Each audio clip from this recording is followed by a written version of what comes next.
মাননীয় স্পিকার, কিছুক্ষণ আগে আমাদের সর্বশ্রদ্ধেয় মাননীয় সংসদ আন্দালিব রহমান পার্থ যখন বক্তব্য দিচ্ছিলেন, উনি যখন বললেন যে সংবিধান যারা ছুঁড়ে ফেলতে চায় তাদেরকে স্বাধীনতা বিরোধীর সাথে উনি অ্যালাইন করলেন, ট্যাগ করলেন মাননীয় স্পিকার।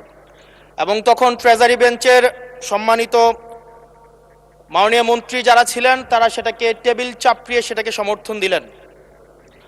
মাননীয় স্পিকার, গণতন্ত্রের জন্য যিনি আপোষহীন লড়াই করে গিয়েছেন বেগম জিয়া, উনি বলেছিলেন যেদিন জনতার সরকার প্রতিষ্ঠিত হবে, যেদিন এই পার্লামেন্ট জনতার সরকারের কাছে যাবে, এদিন এই সংবিধানকে ছুঁড়ে ফেলা হবে।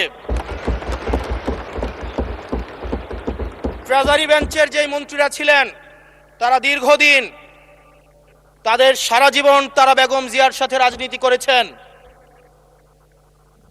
এই সংবিধান ছুঁড়ে ফেলার সাথে স্বাধীনতা যুদ্ধাপরাধীর অ্যালাইন করার যেটার হাততালি তারা দিয়েছেন, সেটির মধ্য দিয়ে বেগম জিয়াকে তারা মূলত অপমান করেছেন কিনা তারা সেটা ভেবে দেখবেন।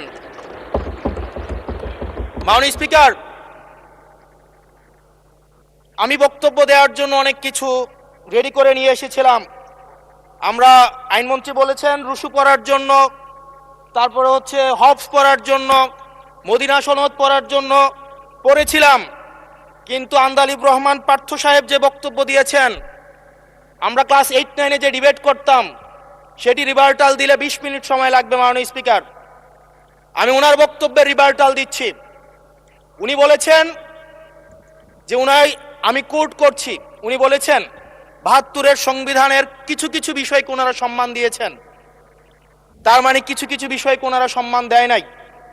তার মানে এই অভ্যুত্থানের পরে এই সংবিধানের কিছু অংশ ওনারা মেনেছেন, কিছু অংশ ওনারা মানেন নাই। ওনারা কেবল ওই অংশটাই মেনেছেন যে অংশটা ওনাদের পক্ষে গিয়েছে, যে অংশটা ওনাদের বিপক্ষে গিয়েছে এই অংশটা ওনারা মানেন নাই। মাননীয় স্পিকার, এই ধরনের প্রকৃতি সম্পন্ন যারা আছে বাংলাদেশের পার্লামেন্ট, যারা দেখছেন তারা সিদ্ধান্ত নেবেন।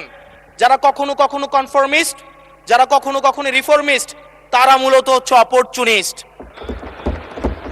এখন আমি সংবিধানের কিছু কিছু ধারা মানব, কিছু কিছু ধারা মানব না।